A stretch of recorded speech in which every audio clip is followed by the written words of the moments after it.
Becoming the most hated band ever doesn't happen overnight.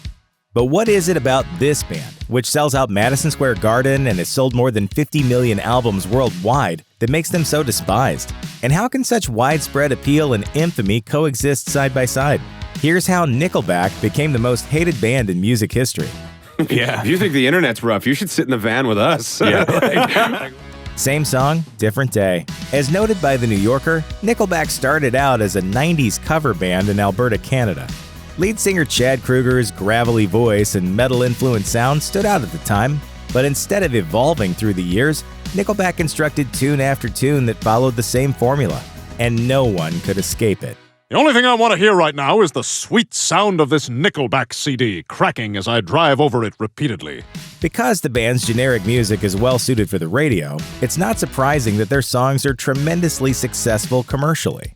How You Remind Me became the most played radio hit of the 2000s, with over 1.2 million plays between 2001 and 2009. A famous diss. Downfalls of Nickelbackian proportions rely on elements beyond the band's control. One such incident came with Comedy Central's panel show, Tough Crowd with Colin Quinn. On one episode, comedian Brian Posehn brought up a study that tied violent lyrics to violent behavior. He quipped, "No one talks about the studies that show that bad music makes people violent. Like Nickelback makes me want to kill Nickelback." The promo clip ran during commercial breaks for months, and Nickelback's awfulness was cemented early on for many viewers. Chad Kroeger, frat boy. One of the most offensive aspects of Nickelback is frontman Chad Kroeger. Rather than inhabiting the spotlight with grace or even a rock star's cavalier recklessness, he repeatedly engages in juvenile behavior more befitting of a frat boy than a professional musician. During a Playboy interview, Kroeger talked about the time he, blew his own love whistle, so to speak, for a free case of beer, and bragged about his binge drinking abilities, saying, "I drank 13 Coronas in a row once. The little flap that seals off your stomach and keeps the food from coming back in your throat, I f***ed that up. I can get a Corona down in 5 or 6 seconds." Kroeger's oblivious behavior even veers into the harmful. He told Men's Health of a time he was on tour in Germany and paid a drum tech approximately 600 Deutschmarks to stick his privates into a fan of metal blades. He recalled, "I can still hear the blade slowly sputtering to a stop and this blood-curdling scream. It was fantastic." Couple that incident with his 2008 DUI, and it's easy to see how Kroeger's antics show an alarming lack of concern for others. Lyrical misogynist. Nickelback's lyrical content, written by Kroeger, contributes to their bad name. His descriptions of women reduce them to a series of actions and body parts aimed at fulfilling his own fantasies. Occasionally, these descriptions veer into darker territory, with imagery that hints at violence and abuse. In their song Figured You Out, after mentioning that he likes a woman's pants around her feet, Kroeger croons that he likes the way you still say please while you're looking up at me. The transparently titled Something in Your Mouth brushes his misogyny in even broader strokes with the lyrics, "You're so much cooler when you never pull it out, 'cause you look so much cuter with something in your mouth." But he lands himself solidly in left field on Figured You Out with, "While you're passed out on the deck, I love my hands around your neck." With that, many fans took their actual self-respect and walked out on Nickelback. Patient Zero. Continuing to march onward, Nickelback took it upon themselves to create carbon copies of their band. Theory of a Deadman is a Vancouver-based Canadian band that Kroeger pulled strings for after he heard a demo tape. Besides bringing them onto the soundtrack of 2002's Spider-Man and co-writing 6 of the 10 songs on their self-titled 2002 debut, he signed them to his record label, 604 Records.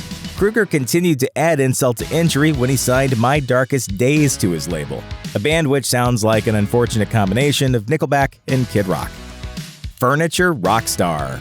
A Finnish researcher conducted a study on why Nickelback is so hated, which revealed that the band's demise may have been thanks to the song Rockstar.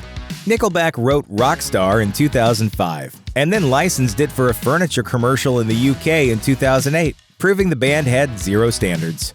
Their reputation then slumped and aggressive behavior toward the group went up.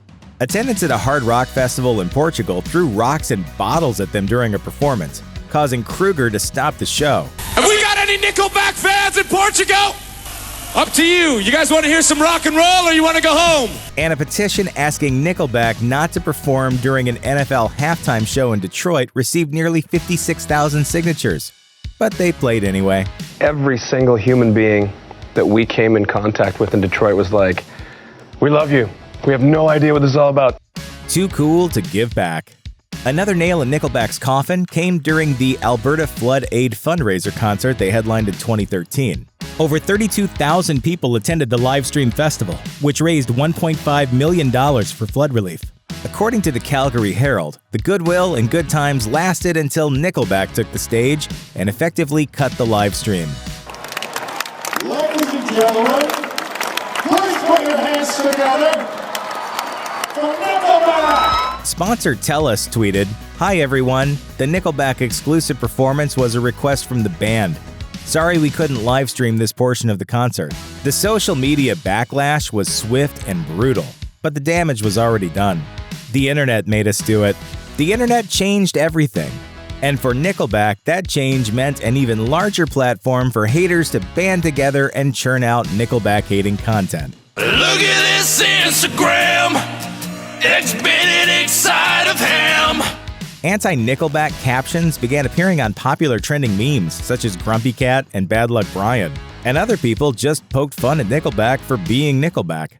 Their bad reputation preceded them, making room on the bandwagon for knowledgeable haters and newbies alike. You know, I did read on one website one time that you guys are goat f***ers. What's goats? We make love to goats. Thanks for watching. Click the grunge icon to subscribe to our YouTube channel. Plus, check out all this cool stuff we know you'll love too.